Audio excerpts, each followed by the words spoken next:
Hey, good evening, everybody. There you We're, go. we're trying to get everything on There we Facebook right go. now, It finally showed sharing up on my chat.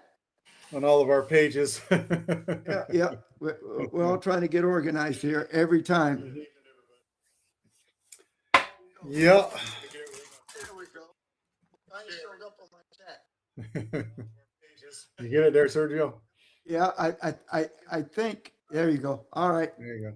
Now, Yeah, I got one more to share too, but I don't think I'm going to worry about it right now. all right. Yeah, I couldn't even share for some reason. It just says Nope. live chat. Oh, I don't know. there you go. But anyway, we're here We're here. and we're cold. At least I was cold this morning, and it's going to be. Hey, Alejandro. Yeah, Yeah, Alejandro. it's a little chilly. That wind today is consistently blowing and keeps that little chill in the air. I've got my heater in my office here right now, just because it's at the end of the house and it's always a little chillier in here. Well, where I'm at, it's nice and cozy. I got it. Well, actually, it said it's 72, but it's Mhm. warm in here, 72 in Yeah. the studio. You know, Hey, Donald, there he is. there it is. Let's see. All right, Donald, how was the fishing? That's what I want to know. What's up, Jim? Well, last week we had you had talked about the FWC giving other captains Oh, tickets. yeah. Uh-huh. Well, as of yet, I still have not got a certified correct answer. So I'm going to continue to ask the right people, and finally I'll get an answer. Did you call people? I did call, and some And what- responded, some did not. Some with I am not sure, and they thought, well, maybe that should be for the bigger boats that hold more people. You know, some of your walk-on charter type things, those big boats that go offshore. Right. Others think, it just depends on the size of the boat. So I'll keep plugging at it, and hopefully I'll get an answer. Yeah. Because I mean, nobody's ever said anything to me. No, this is the first I've ever heard of it. So that was kind of new. Well, That hey, you how have about to have something separate from your normal Jim, registration on your boat. Jim Pace? Did you hear anything about that? We had a couple of captains says that they got pulled over and they were told they had to have commercial sticker on their boats as a charter captain. You know, I would think that would be for a big boat or Right. commercial fishing type boat. Hmm. I can't see that. I mean, I don't know. Yeah. The only stipulation is, when you do the commercial type boat, if you're selling, keeping your catch to sell or something like that, I get that. But this is the first I've ever heard of that. And right now, nobody seems to really have a definitive answer. So I'm kind of curious about it. Did you call somebody at FWC? Yeah. Yeah. I've talked to, trying to talk to, oh, I want to say her name is Michelle. She is the part of the DOT aspect of FWC. So she deals with all the licensing, registrations, the Department of it's what they're considered a Department of Transportation. And she didn't call you back? I'm waiting still to hear from her. No, but I've called a couple other people, and so far nobody else has really got a definitive answer on that. So Nobody can tell you yes or no. that is correct. Yes or no. And their thoughts on it, plenty, but there's not a definitive yes or no where you can look it up in a book. And I went through some of the rules and regs, and I don't see anything. Yeah. All right. So that'd be interesting. But yeah, so far I've got a big goose egg on it. All right. So we'll see what happens. Yeah. Well, let's put it, guys. Last week, Mike and I, we went out filming with Ron Sparks, and we wanted to do something different. Number one is the way the weather's been. It was a good time to do a show on how to fish around docks and how to do it. And actually, it turned out pretty good, I thought, Mike. Yeah. We caught a lot of fish. Yeah, we caught about 8 or 9 redfish off of one dock, and We caught a Mhm. bunch of other fish and everything else. So actually we did so good that the weather laid down and we went out and started catching grunts in the bay just for the Yeah, fun of it. But yeah, it's going to be a good show if you want to see how we anchor and what kind of jigs and how we were doing it. Uh, and it's amazing because I mean, we just caught the living daylights out of those redfish were hot on dead and live shrimp, both of them. yeah, yeah. You two seem to have a nice little hole right there, catching those redfish back and forth. It was pretty good, Well, you were and it catching was mango just one. snapper. Yeah, I was on the other dock catching a bunch of mangrove snapper and sheep's head. So, yeah, I mean, it was kind of neat to be placed in between two docks, and you had a variety. I mean, what we caught three different species off of that one, Yeah, yeah. off those two docks, three different species It and wasn't decent bad at fish. all. So it was quite fun to do that, and then just kind of move around to different places. I mean, we fished a little bit of mangrove. I mean, it was really in between a canal there, a little bit of mangrove And we caught a redfish. there, and caught some fish there too. Yeah. So So just because it's cold outside, and just because you got a bunch of wind, especially there in Tampa Bay, you there's plenty of places to get out of the way and catch some fish. It was quite it, fun. what we did is we pulled into some of those pockets and those canals that, the wind didn't Hmm. bother us. No, Actually, you couldn't tell that it was windy until you no, got out of there. Then you correct. knew it was windy. You found Yeah, out pretty quick, you know? yeah, and it was a nice relaxing day. Honestly, it was very relaxing because you just kind of pulled up to a spot, anchored up, and threw out and started catching fish. And That was it. I don't think there wasn't one spot we didn't catch anything. So that's not bad at all. And it was good about that kind of fishing is because it was windy. I mean, you're protected, so you Hmm. you get a chance that you don't get beat up, and Yeah, it was comfortable and it was nice. Of course, I'm not bragging on my boat, but I love that boat. yeah. Well, it's a smooth ride there too. Yeah, even in some of that chop, it's pretty smooth. But no, it was decent, and nice and calm because yeah, it was blowing a little bit. It was a little chilly. That first run was a little chilly. We were all bundled up, Oh but yeah, you kind of warmed it up when you get out of the wind. yeah. It's Uh, funny. Yeah, if when you're out in the wind, you really felt cold, and then once we mhm. got into the pockets, you could kind of start stripping some clothes off. But boy, Yeah, when you got ready to go somewhere, you better put it all back on yeah, because that put it all temperature back felt on. like it would drop 10, 15 degrees, I think, when that Oh, boat got easy. to running. Easy. Yeah, Yeah. Yeah. yeah. So Jim, the docks that we were at were anywhere between 3 to 6 foot. I don't think we were in really deep docks at No, all. no, the deepest part was 6 and shallows 3, you Hmm. know? Yeah. So, and that's typical of these docks that I fish. And I tell you another little secret for you guys that dock fish is always remember if you see that big boat that's up on the lift, remember right underneath that boat, right on the bottom, that's going to be the deepest spot because those guys drive those boats up on that lift. Hmm. And you got about 3 or 4 feet of that prop wash all the way up to that lift to get it so they can go up. So you might be in 5 feet of water, but right around the back of that boat could be another foot, a foot and Yeah. a half, and that makes a big difference. Yeah. You know, Yeah. Eh, That prop wash will definitely get you a nice little extra divot down there. And a lot of times, especially when it's really, really cold, those fish, all they're going to do is just gravitate to that little drop off. They don't have to go very far. They just drop it down just a little bit more. And that's all they'll need. and So, then the other thing too was that uh, s- that little mangrove spot. If it wasn't, it mhm. was a bunch of trash fish. If it wasn't for that, I think we would have pulled some more redfish out of there. Yeah.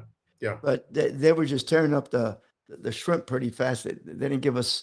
And then we went to that other spot that I took you to. That I said it should be all these stuff that was dumped in the '60s when they built that house at the end of the dock. I think the builder had all this leftover rubble stuff. Instead of Yeah. hauling it away, he dumped it. And we Mhm. sat there, and you'll see it when you see the show. The show should be out in March, I think.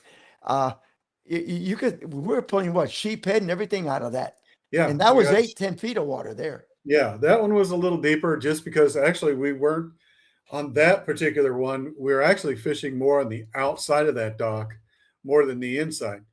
And we probably should have discussed it a little bit more, but that just in that one dock there was actually kind of a T there with the channels, with the Mhm. boat channels, which was a little deeper. So this dock area just kind of had a little deeper water closer to it. And we actually caught these fish off the dock more than underneath it, where we were inside the canals throwing underneath. So you know, you got to kind of play with it a little bit with dock fishing and just explore it all because you never know. And like I said, you know, I've had many a days in the winter. I pick up tourists at the Vinoy or places like that. And I tell you, it was nice to have those docks there because the wind will be blowing like crazy and you don't have to make a long run. You just 10 minutes, you're there. Hmm. And as long as they have something's pulling on their line with a lot of these tourists, and of course, salvation. This is one time I can say it.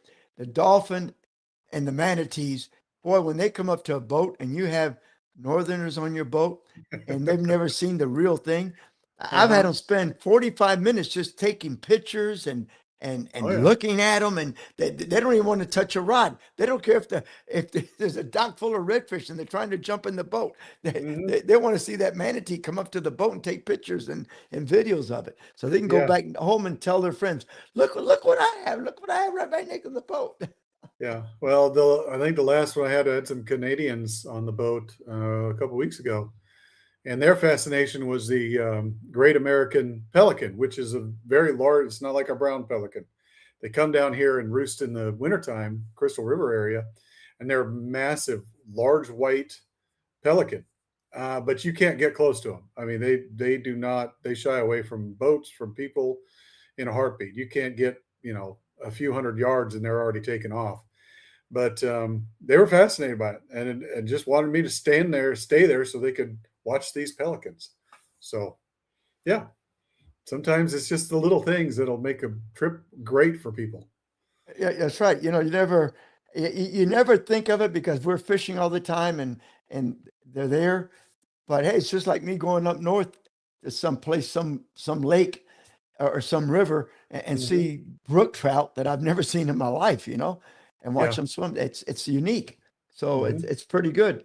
But now Yeah. I guess we'll be able to see later on, see what Jim did. But uh, how's the overall fishing with this cold front now, Mike, up in your area? Well, because it's gotten colder, it's getting a little bit better. It's a little more predictable. I mean, when we had these warm spells, we're thinking, okay, the fish are going to be moving into the creeks and everything else like that. And then we get a warm spell and the fish move back out and they move back in and they move back out. Well, I think now just we're so late in the season, fall season, basically winter season now. These fish have definitely moved back into the creeks. We're getting a lot of fish way back through some mangroves, back into the creeks, say Yankeetown, um, even Crystal River or Ozello, Homosassa, the Chaz. You're finding big fish way in the back of these creeks, and I'm talking way back. So if you have a larger boat, unfortunately, you're not going to get to them. And you're going to have to really pay attention to the tides in getting in and getting out. This week, we've got a lot of wind going on, which would be the perfect time to get back into these canals and creeks. But you got to watch those tides. You got to kind of go in with the tide, and as soon as that tide turns, you better start leaving out. But there's a lot of big fish hanging way back in the creeks, around the sawgrasses, around the little mangrove mouths, but they're no longer on the outside of the islands. Now you're going to find trout out there. Trout are no big deal. Of course, grouper out on the rocks. But as far as the redfish, as far as the snook, any good quality numbers, you're going to have to shuffle your way back into the backcountry. That's just where they are. And if you've got a duck boat, an airboat, hey, you're golden. You got it. Or a jet boat, no problem. But with anything else, you're just going to have to really time it and try to get back there um, with the tide. Just roll back with the tide, fish it for a little bit, and then roll right back out. Because you do not want to stay back there because the tides are so slow. Once they go out, it's going to be midnight, 1, 2 o'clock in the morning before you can move that boat again. So pay attention. That's all I can You tell you. know, it's just not my thing for one of those airboats. They're just so loud They are. and everything. Yeah, I'd rather not fish if I have to fish on one Mhm, of them. I hate mhm. to say that, Yeah. but and so we I got mean, John Rivers. He hasn't come on in a long time. Welcome, yeah. John. Hey, John. Yeah, the only good thing, we do have the Homosassa in the Crystal River. So if you do have a bigger boat, the fish will start piling in there very, very soon if they haven't already. I would say probably the mouth of the river on up, maybe another mile or so, is probably the best bet right now. But as this continues to be cold, they're just going to move on up to what we call the Coast Guard station. So pretty much anywhere from the Coast Guard station down south to the mouth of the river, you're going to find fish just about everywhere. And not only that, but those little creeks off the river do hold fish. They hold them quite a bit. So, go for it. If you got the time, What go about explore the those creeks. springs, Mike? Well, the They should, springs, unfortunately, with the manatee, um, are they they're closed basically off? unfishable. Yeah, they're off limits. Oh, really? Yeah. There are a few springs that people know of, like Catfish Hole and places like that, that you could probably do some fishing. And there's a couple springs in some neighborhoods, in some back behind Days Inn. I know there's a lot of snook that get back in there as well. So there are still some springs that you can fish, but in Kings Bay, it just ain't going to work just because of the manatees and all the off Is limits it that you because have. it's closed off to fishing, or just That's because there's too many it's manatees? Well, it's closed off in certain areas, which are mainly near the springs. Okay, So, yeah. Well, it's like us in the power plant, right? Hey, yeah. hey, Mhm. come November through March, hey, it's all closed off anywhere that you can go and catch a bunch of fish Right. because of the manatees. Right. Correct. Correct. So that's the thing. And again, there are other springs out of Crystal River. There's plenty. But basically in Kings Bay itself, you're very limited on where you can try to do any fishing. So you have to find the little springs in the back canals, and farther down the river a little bit. There's a few springs. If you know them, you can talk to some locals to find them. But there's even, some of them are on the map. You just have to kind of explore and find them. But um, they should be, they should have snook and everything else. Problem being, it's all fresh water. So the only thing you're going to catch snook with is a freshwater type bait, which would be shiner or something. Because try to throw a pinfish into those springs, it's going to die You know, pretty quick. yeah. Yeah. He ain't gonna live very long. No. So that's the only thing. Now again, throwing plugs, jigs, swim baits, stuff like that. Yeah, the snook will react to those as well. So I do that.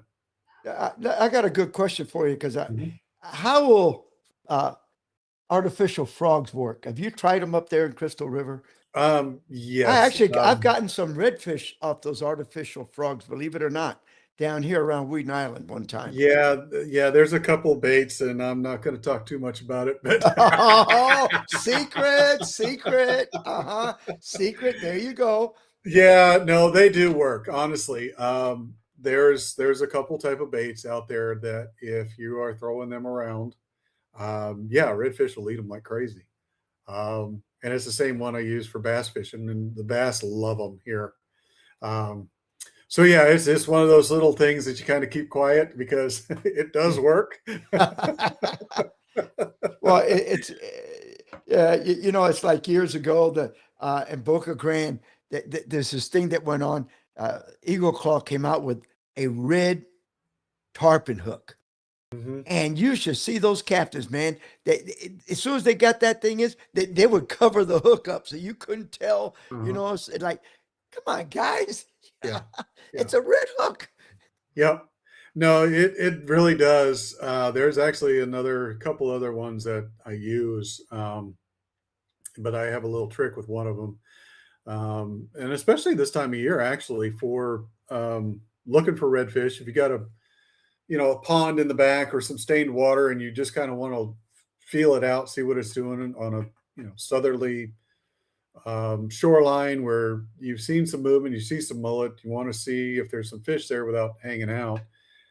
Actually, a wake bait does very, very good. Just a slow rolled wake bait where it's just barely kicking the surface. does very, very well. There's a couple of secrets to that as well. You're not going to But- share them, huh? Well, I know we don't want to find that your truck has been burnt while you were out fishing by some other local captains. well, unfortunately, I learned these tricks when I used to do some bass fishing tournaments in Georgia and travel around and do that. And the bass fishing, we learned a trick with the wake baits because when they first came out, they were very productive, but we all sit there and tweak them. Wish they could do this, wish they could do that. And we kind of figured out how to do it. And I will just say suspending because they don't make them suspending. But if you can figure out how to make it suspend, it's going to increase your game on that because you can bring that thing just up underneath the surface waking and then stop it. It's not going to pop up. It's just going to stop. And a lot of times that's where the strike comes, especially if you got that redfish bulldogging behind it, just following it. And you stop it and it stops in its tracks, it works tremendously. So the only thing I will say, and this is not a secret, change those hooks out because those wake baits are made for freshwater, not salt. And definitely, yeah, because if you don't do that, you're going to be in trouble. Yeah, they'll bend those freshwater hooks in a heartbeat, which is surprising because a bass can put a hurting on you and do some really good, but for some reason, those redfish, they'll tear it up. And I think it's mainly because the redfish will push their faces against the bottom, trying to pull things away and trying to get it off them. So, yeah. And mostly now, because like I said, I'm not that familiar with freshwater.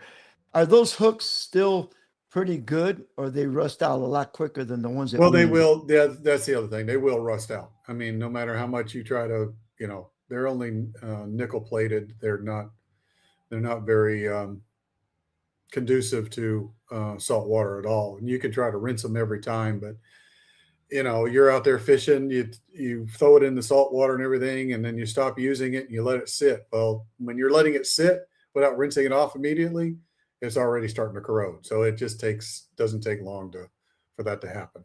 So yeah, I always change them out.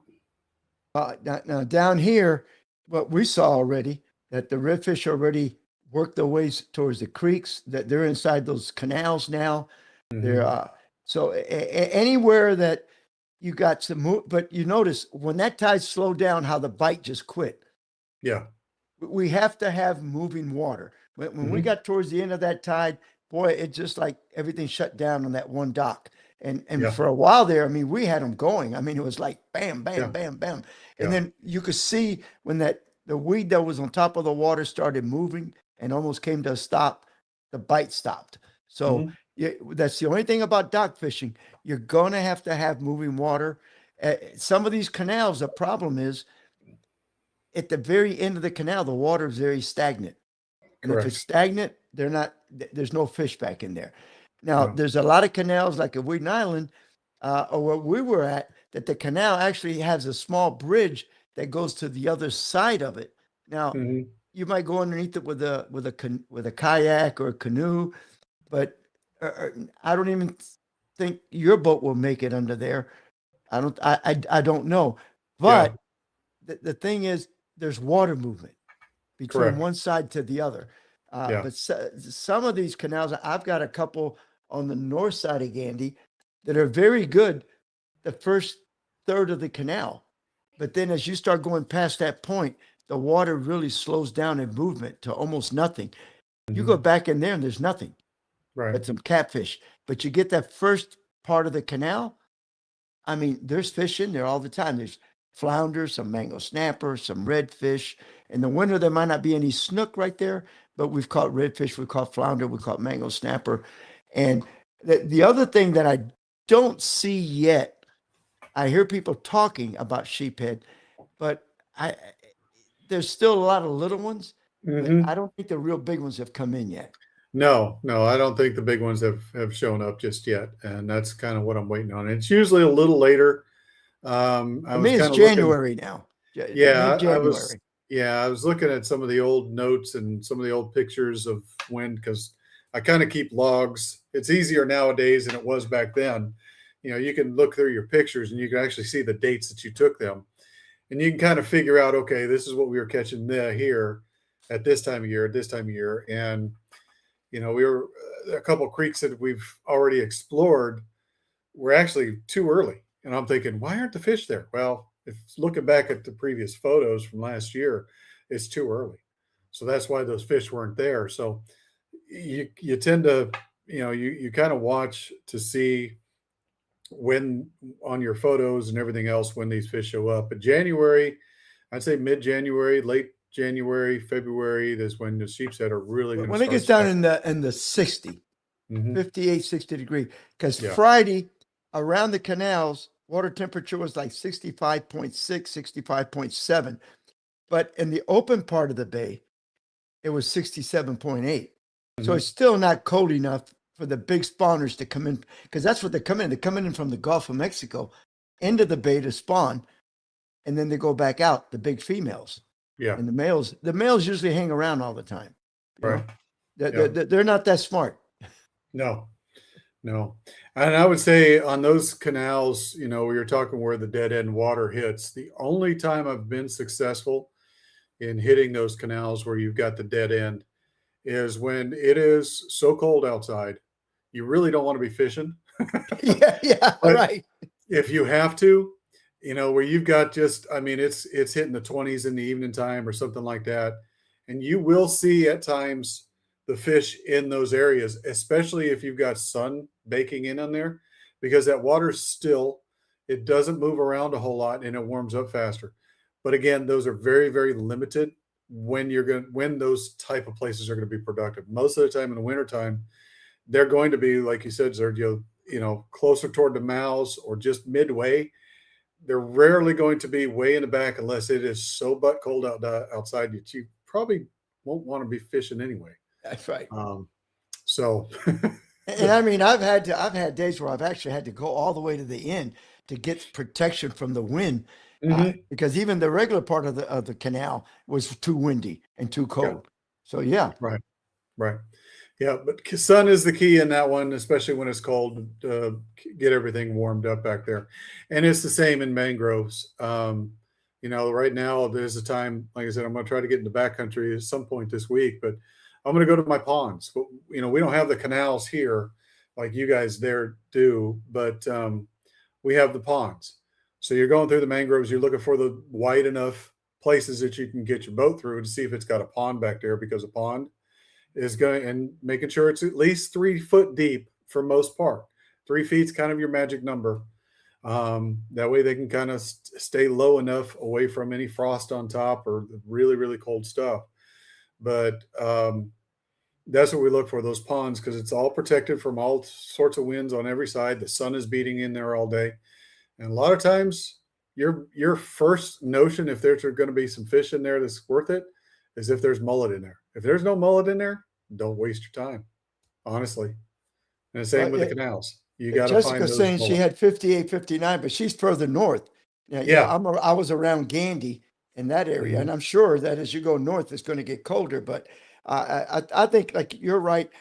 Years ago, when it used to get colder earlier, sometime I could Mhm. start catching all my big sheephead around the middle of December. But the Yeah. last 4 or 5 years has been more middle to late January. It's real strong in February and part of March, and then it starts tapering out. They go back out in the Gulf. Yeah. Yeah. No, it's going to come, and I'm looking forward to it. I enjoy sheepshead every year. Oh, and one It's of the just things fun. that we used and we caught some fish on, we were using the shrimp walker. So you got to, Yes. hey, yeah, you guys Yeah, got that to was the see first this time show. I did not even try it. I wanted to try it, but I didn't. I Um, caught redfish on that shrimp walker, yeah, I wanted and to you give that a got to shot. see it. There was two things we were testing out at this show. We were testing out the shrimp walker and the flashing assassin jig heads. Mhm. And they both produced, because I was using Yes. the flashes with the shrimp on it, and then I was using the shrimp walker just to see what they would do. And they both produced redfish for me and Mhm. other species. So, Yeah. but if you've never seen a shrimp walker, you got to see this thing, because it goes on the shrimp like a harness, so to speak, but it's easy to put on. So you don't hurt the shrimp. The shrimp don't even know it's got a hook on them. Hmm. so he can swim real freely. And I think it's a great idea. You know, Yeah. it's just Yeah. it's got to catch on. It's going to take a while. The same way with the Flash and Assassin jig heads. These things, what they do, they got two Mylar strips on each side of the jig head that reflect the light. And, Hmm. and that's what it is. It's basically a jig head with reflectors on it. Like if you got a mirror lure and it's got the reflection on it. So I think it attracts a little bit more than a regular Hmm. jig head. I mean, I thought it worked very well. Yeah, it did. And honestly, there was it with the Mylar there. There was no hindrance in the movement of the bait or the movement of the jig. It didn't, lay funny or anything else like that. Never had a problem with any hook sets or anything. So yeah, I was impressed because I used that all day. Um, and I had no issues. And I mean, we used it around the docks, and then when we went offshore a little bit, out in the middle of the bay, I used it on those deeper rocks out there, and same thing.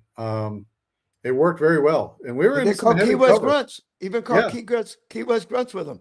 yeah, heavy cover. And honestly, I think I only lost two during the day. That was it. So it it produced quite a number of fish. So It was pretty it's good. a decent Well, product. let's get Michael Dawson's fishing report in, huh? Yeah, sounds good. Hey guys, Captain Michael Dawson here at Patriot Guide Service here at this week's fishing report and forecast. So winter's finally here, it seems like. We're starting to get more of these fronts a little bit more consistent. Water temperatures slowly dropping down. So I would say wintertime fishing is finally here. Gonna start changing our techniques and tactics a little bit as well as our target species. So things are gonna change a little bit here over the next couple weeks. One of our biggest wintertime fisheries inshore is going to be our sheepshead fishery. Start targeting these fish inside the Anclote River as well as the Gulf Harbor canals. Fishing under docks, oyster beds, around rock piles, anywhere where there's some structure or some barnacles on them, these fish typically hang out. Shrimp is my go-to bait for these guys, but you can also use fiddler crabs, sand fleas, any type of small crustacean. But a good shrimp, even a half a shrimp on a number 1 circle hook, a little smaller than what we normally use, or a 1/0 cutting point J hook. I like these cutting point hooks. They seem to dig into these fish a little better versus the needle point. Those teeth are sometimes hard to get that hook through, so a good cutting point kind of gets you in there. Also inshore around these docks, you'll find redfish, black drum, pompano around the outflow of the Anclote power plant, as well as some of the bends in the Anclote River here. For the offshore guys, this is our hogfish time of year. Hogfish can be found anywhere in that 20 to 60 foot range. Fish the hard bottom. If you're out there and you have your good grouper ledges, fish the top side of these ledges right before they drop off. These hogfish seem to hang out in those areas pretty well. Shrimp again on the bottom work really well. You're a knocker rig or use one of those hog balls or a Tampa Bay Fishing Channel jig head. Something pink seems to work really well for them, but it's a great time of year to get there and get them. Plenty of big grouper on these ledges right now. It's mangrove snapper, grunts. Our kingfish are probably gone after this last front. Water temperature starting to dip down in the 60s, so we're about done with our kingfish run. Get out there, have a good time, stay warm. Make sure you dress in layers out there because it is cold in the morning. And try to get some waterproof gear because if you get wet this time of year, it's a long, miserable day. Captain Michael Dawson, Patriotic Guide Service.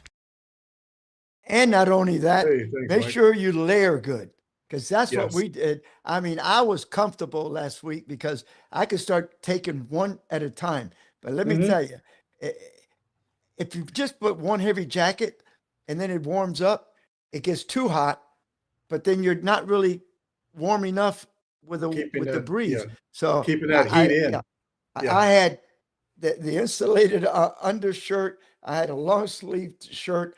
Then I had a little windbreaker. Then I had my bigger windbreaker on top of that under my hoodie. So I could layer a little bit at a time till I got to where I was comfortable with what I had on.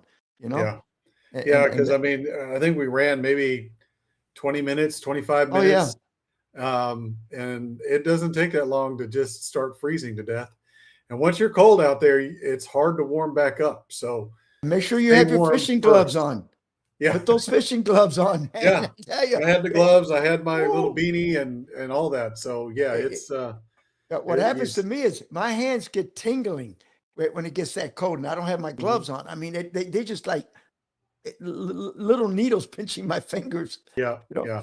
so Me, it's with my feet. Once my feet get cold, I'm done. So, yeah, it's my feet have got to stay warm.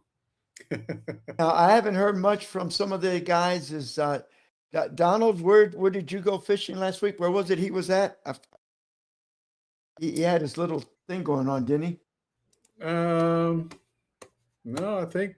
Well, I don't know. Good And I don't question. know if John Rivers, I don't know if he was doing anything lately. I haven't talked to John in a while. Everybody's been busy with the holidays and everything else going on. But one of the things that you and I talked about last Wednesday, we didn't see a lot of boats out there. No, no. And It was. usually, Yeah, no. It was pretty quiet. even at the marina, it was real quiet. Yeah, yeah. There was only a few people who were brave enough to head out there that day. I think we saw a few more as we were coming in later in the day when it was a little warmer. Yeah, the but- wimpy people, the ones that go out at 1:30 in the afternoon when it's right at the peak of the heat for a couple of Yeah. hours. Yeah, but no, in the morning, I think we were the only boat heading out of there. So, yeah, We those were. are Now, crazy ones. now coming in, we saw a couple of boats going out, but it was 1:00, 1:15. It was already Yeah. warm, man. It was already warmed up by then, I'm warm telling enough you. to deal with it. Well, let's get Scotty Rowe. He's back from vacation. Hey, cool. Let's see what he's got going down south. Sounds good. Hello, everybody. This is Captain Scotty Rowe from Charlotte Harbor. Sorry I didn't chime in over the last few weeks. I was out of the country. Me and the wife did a little vacation in the Caribbean and totally enjoyed ourselves. But I'm back here in Port Charlotte, and we are back at it again. Definitely some changes out there. It's winter time. The water temps are a little cooler, so I've kind of changed the areas I'm fishing. I'm doing a lot of fishing in the Port Charlotte area and up the Peace River. The bite has actually been really, really good. A little slow first thing in the morning with the cooler water temps, but usually by 9:30, 10 o'clock when that water temp comes up to about 72, 73, the fish are turning on. We're catching a lot of snook, a lot of little guys. And that's usually, waiting for that water to warm up. Still catching some good mangrove snapper. There's a lot of sheep's head showing up. Haven't actually fished for them, but I've been seeing them. And some of my other captains are fishing for them, using shrimp. Still having no problem catching whitebait, which is very, very awesome. One of the biggest catches that I'm catching right now is we're catching some jacks in that 5 to 8 pound range. Just drag screamers up the river. Massive schools. I'm not talking 100 fish. I'm talking thousands of fish. It is absolutely insane. And there's never a dull moment when those big jacks are around. So everybody, we're having a good time here in Charlotte Harbor. A lot of things going on. Oh, shoot, I forgot to add in. We're still getting some good mangrove snapper, which is really, really cool. In that, 11, 12 inch range for mangrove snapper up in the bay, that is absolutely awesome. A lot of little small redfish around, and they're fun to catch too and beautiful. So tight lines, everybody. We'll talk at y'all next week, but Charlotte Harbor is definitely a good place to be fishing right now. We'll talk at y'all later. All right. Thank you, Scotty. Yeah, Scotty. Looks like he's still. He getting looks some refreshed summertime after fish that there. cruise. He went on a cruise, so he looks like he's refreshed. Yeah. No, you got a nice little triple tail on that. That was a nice fish. Yeah, they're. Yeah, he's got kind of the best of the worlds right now. A little bit warmer down there, 72-degree water. That's warm compared to up here. Yeah, what was your water temperature up there? And it's about what Jessica said, about 58, 59, maybe the 60s. Of course, in the river, it's going to be a little warmer just because of the springs, especially when it's going out low tide. But yeah, it's chilled down quite a bit. And all it took was, these past couple of nights, I think we've hit the 40s consistently. So it doesn't take long for us to just cool down real quick. So that's why this week I'm trying to head to some of the backcountry and see what I got back there because these fish are on the move now. They're definitely coming in. So we'll have a different report for next week. Oh, good. Now, did you send a report? I apologize. This 'cause week I did not. No, I because didn't think I saw one, so I wasn't No. sure.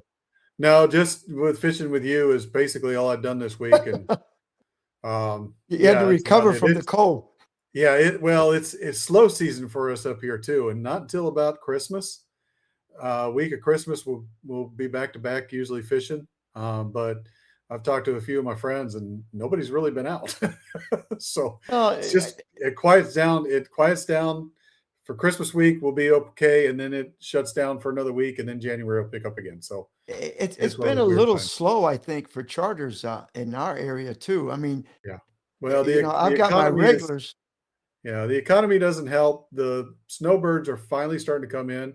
I had a meeting today with one of my RV parks that I'm doing seminars with, getting that schedule taken care of, and they said, yeah, they're kind of late this year. They're not coming in till right after Christmas. So I think that's one of the big things. We're not getting a lot of the snowbirds earlier like we normally would. So No, I noticed that the other day we went out to the outlet mall to try to get a few things, and usually, I'll be honest with you, this time of the year, this outlet mall down the street from me, you can even find a parking spot. There's lines and lines of cars just mhm. trying to get somewhere, double parking and everything.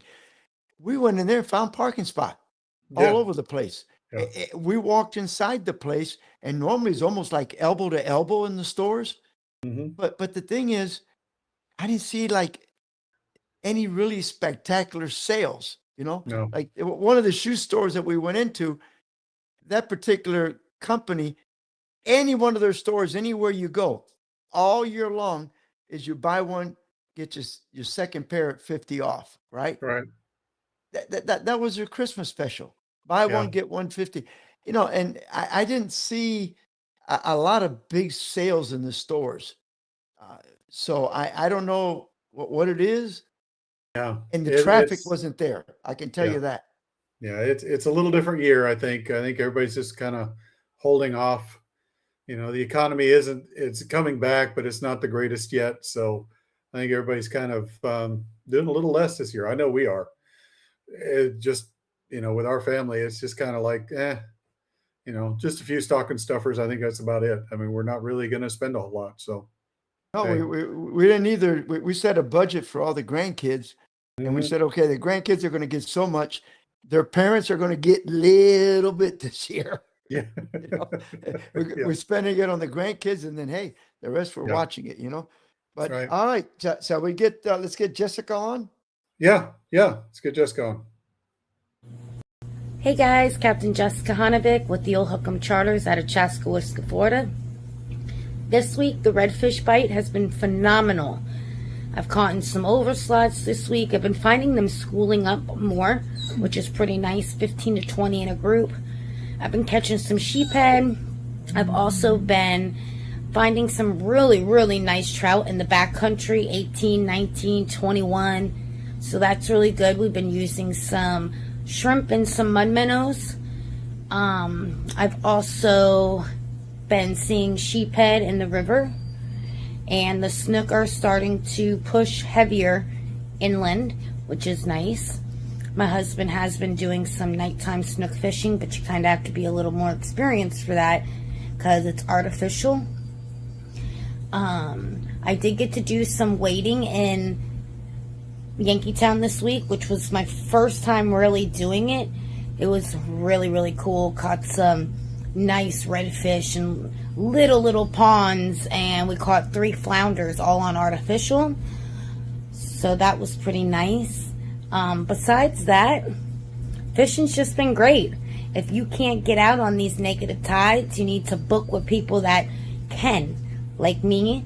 So if you want to fish the low tides, hit me up at 352-464-7309. All right, thank you, Jessica. And what did that look like? Some kind of I don't know, uh, wild cat that had something in its mouth. I wonder if there's something that came close to her boat, you know? And Donald, how was the fishing over the weekend? Give me a heads up, man. you know, and Jim, I hope you continue to do good. So after the first of the year, we're going to try to do another show with you and see if we can catch some fish this time. So I hope you find them and see what happens, you know? All right. And I know that you were gone there for a minute, but did you see that? Was that a wildcat? What was it that was in her picture? Oh, I didn't see. I'll look on the chat here real quick. It had what some she's kind saying. something in its mouth.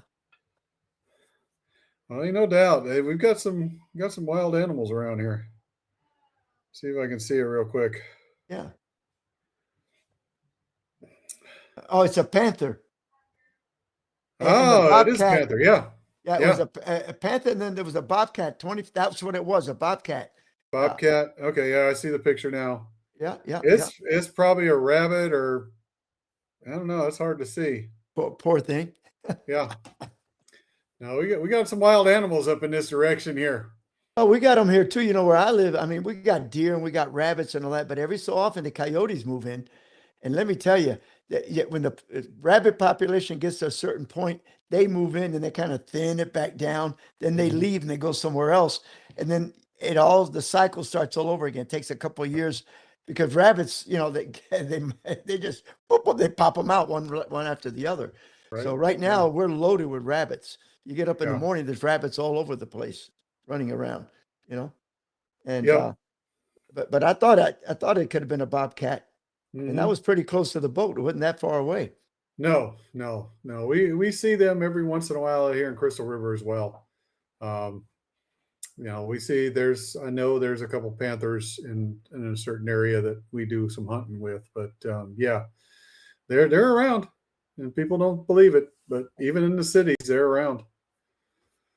Well, We- hey, we live in their habitat. that's right. They were here first, and we just took over their place away from them. That's correct. That's correct. So that's what it boils down to, guys. I mean, Yeah. we took their spot. So what the heck, you know? Yeah. And well, let's see. Let's get so we can make Guess we sure got that Jim Pace. Yeah, let's see what Jim has got. All right. Hey guys, this is Jim with your Pasco County Fishing Report. Weather is kind of going through some changes. I'm having to wear a sweater again, so the fishing is going to be changing as well. Last week it warmed up a few of those days, and the bite was really good. Tides weren't the best the days I went fishing, but other than that, it worked out really well. We got on some fish and it was fun. Bait, start with bait. First is shrimp. Shrimp is the main go-to bait right now. I'm taking with me some smaller shrimp and some larger shrimp to see what they're kind of focusing on. And then also I used cut pinfish for the redfish. I did come across a few pods of big threadfin. I did not have my cast net, so I didn't cast net any of them. But if you're out and you see diving birds, go take a look at them and go ahead and cast net a few of those large threadfins. They're great bait throughout the whole season. You can freeze them and you can use them later on, you know, offshore, inshore, anywhere. They all love those big threadfins, cut bait. As far as what I focused on, I wanted to focus on trout. So trout was my main go-to this week. I wanted to see where they were, how they were handling the weather changes, and see if I could possibly get on a larger size trout. So first thing is I started working the potholes directly off of a smaller cut that went towards a mangrove. It was about a 6-foot cut, and then it went up to about a 4-foot potholes. On both sides of this cut, every time I saw a pothole, I would stage up. This was an incoming tide, so I would stage up behind and I would throw the bait in front of the pothole and let the bait work over top of the pothole if I was using a shrimp free line, or if I was using an artificial, I would throw past it and bring it back to the pothole. I would not directly throw it into the pothole in any way. That seemed to work for first part of that incoming tide that I fished. It was working great. Not too large of trout, you know, the 15 to 16 inch range, but definitely each hole was, you know, probably 3, 4, 5 trout. So that was, you know, it was good action really quick.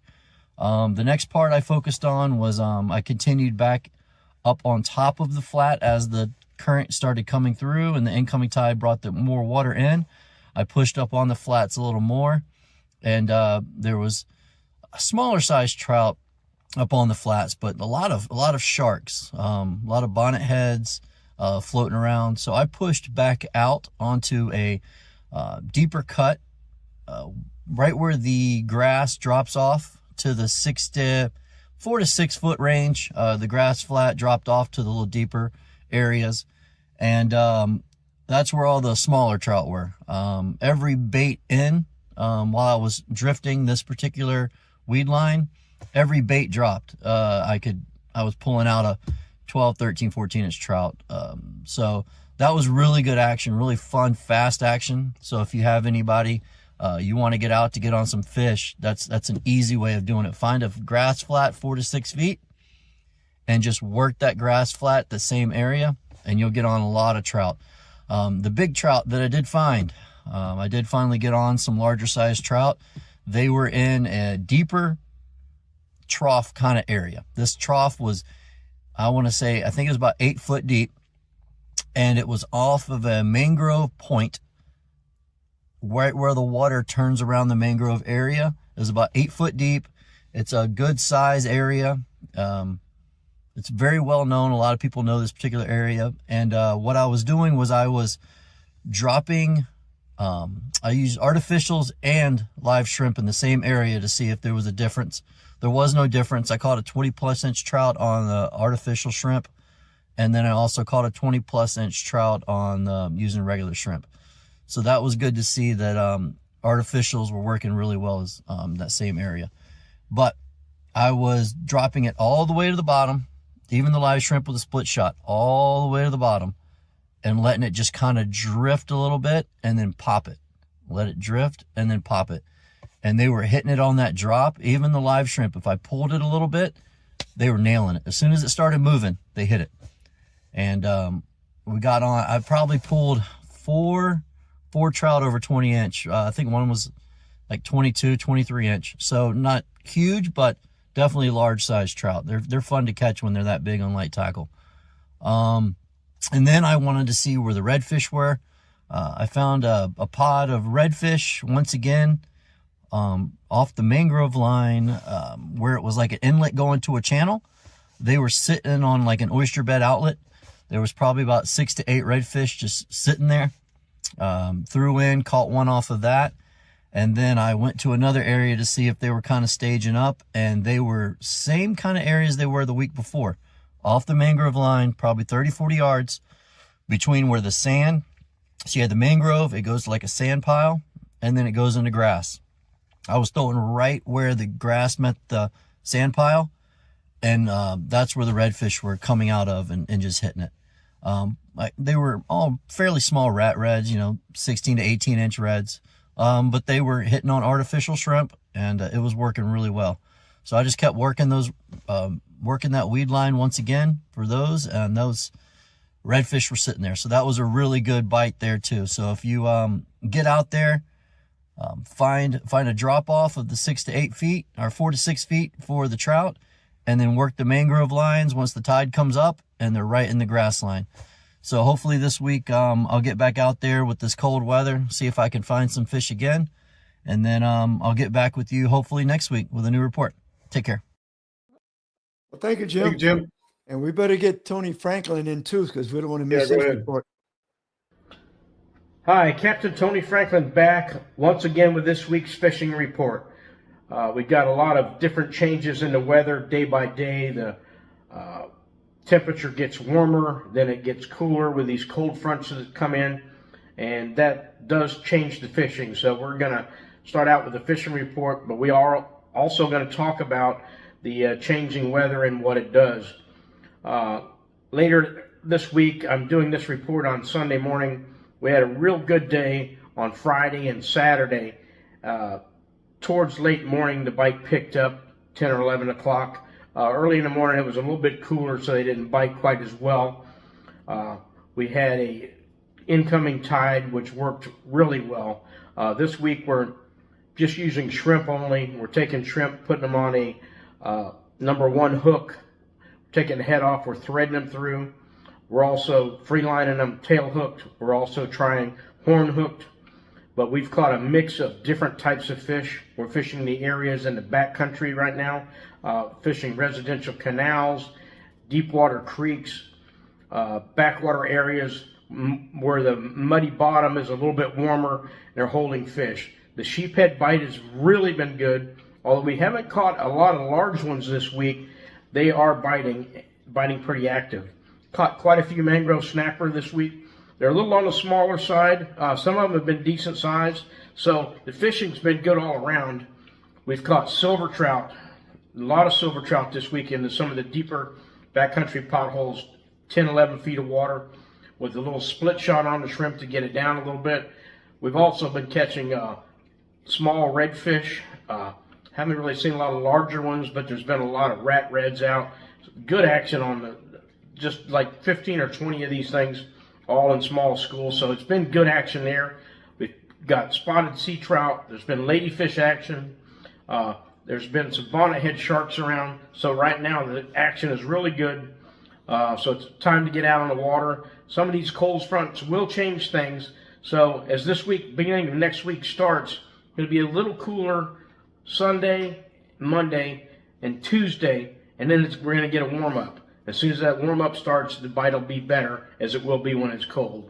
So get out there, get fishing, catch some fish, tight lines. I'll definitely see you next week. Thank you, Tony. Appreciate It always it, Tony. comes through. And Mike, we need to tell everybody before we forget that for the next 2 Mondays, we will not be on the air. We never are. Christmas week and the week of New Year's, because we know everybody's got family in town. Everybody's either out of town or they have family in town. Everybody's partying, having a good time. And we understand. And actually, it's good for us too. It gives us some little extra time to get things done and ready for the holidays. So So this will be the last show of the year, as of they the say. year. My So, God, the last show of the year. 2025 is a wrap for us on the podcast, and we'll see you first week in January, first Monday in January, and That's right. I think right. Yeah. The first Monday in January. First Monday in January, we'll be back. So we appreciate everybody watching and tuning in. And Mike's going to look a little older because he's going to be a little. And he might be a little colder. A little colder, yeah. So A little older, a little colder. You know, a little older, a little colder, but it's just kind of a relief for everybody, including our captains who give us a report every week nonstop, and they're very dedicated. We greatly appreciate it. Because if it wasn't for y'all, we really don't have much of a show except Sergio and I talking to each other. That's right.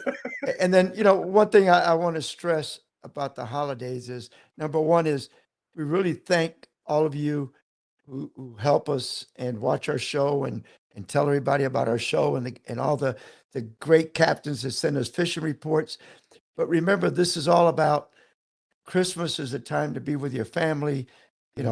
God's been good to me over the years. I try to be good to everybody else. So remember that.